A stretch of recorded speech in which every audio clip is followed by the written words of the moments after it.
అలాగే డొక్కా సీతమ్మ గారు మహాతల్లి ఇప్పటికీ పి గన్నవరం అక్విడెక్ట్ దగ్గర ఆవిడ ఇల్లు, ఆవిడ ఉన్న ఇల్లు. రాత్రి లేదు, పగలు లేదు, ఆకలితో ఎవరొచ్చినా సరే అన్నం పెట్టడమే ఆవిడ జీవితం. ఆవిడ జీవితం మొత్తం మీద ఒకే ఒక్కసారి అంతర్వేది తీర్థం చూడడం కోసమని బయలుదేరింది. పల్లకీలో వెడుతుంటే గోదావరి ఆనకట్ట మీదకి వచ్చేటప్పటికి పల్లకిని మోస్తున్నటువంటి బోయీలకి శ్రమ కలిగి పల్లకి దింపారు. ఇంకెంతమ్మా వచ్చేసాం, కొద్ది దూరం పెడితే అదిగో డొక్కా సీతమ్మ గారి ఇల్లు. రాత్రి లేదు, పగలు లేదు, ఎప్పుడు వెళ్ళినా ప్రేమగా అన్నం పెడుతుందమ్మా, ఆవిడ దగ్గరికి వెళ్తాం కదా, అన్నం పెడుతుందమ్మా, బెంగ పెట్టుకోకంటున్నారు. అమ్మో, నా మీద నమ్మకంతో వెడుతున్నారని ఆవిడ అంతర్వేది వెళ్ళడం మానేసి వెంటనే పల్లకి ఎత్తమని ఇంటికి వచ్చేసి అన్నం వండి ఆ వచ్చిన వాళ్ళందరికీ కడుపు నిండా అన్నం పెట్టి పంపించింది. అందరికీ అన్నం పెట్టేది నిరతాన్నదాత. ఒకప్పుడు వాళ్ళింట్లో అన్నం తినడానికి కూడా లేకుండా అయిపోయింది. ఆవిడికి ఒంటి మీద ఇంకా ఒక కంటె ఒక్కటే మిగిలిందంతే. ఓ రోజున బ్రాహ్మణుడు వచ్చాడు, బ్రహ్మచారి ఎక్కడి నుంచో, సీతమ్మ ఆకలిస్తోంది అన్నం పెట్టమ్మా అన్నాడు. ఆవిడ విస్తరి వేసి అన్నీ వడ్డించి అయ్యా ప్రారంభించింది.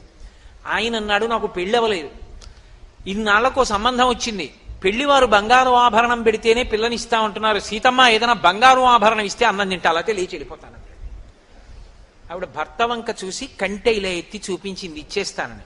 ఆయన పక్కకి పిలిచన్నాడు, ఎంత బంగారం ఉండేది నీ ఒంటి మీద, అంతా వెళ్ళిపోయింది, ఇప్పుడు ఉన్నదొక్క కంటె, అది కూడా ఇస్తానంటున్నావు, ధూర్త బ్రాహ్మణుడు, పెళ్లికి లేదు ఇస్తావా ఇవ్వవా అంటున్నాడు, ఇవ్వనను, ఏమవుతుందో అన్నాడు. ఇచ్చేస్తాను కంటె, నీ ఇష్టం ఇచ్చేయి అన్నాడు. ఆమె కంటె తీసి ఆయనకి ఇచ్చేసింది. ఆయన అరిటాకు కింద పెట్టి ఆ ఔపోసన బట్టి భోజనం పూర్తి చేసి ఉత్తరాపోసనం బట్టి లేచి వెళ్ళిపోయాడు.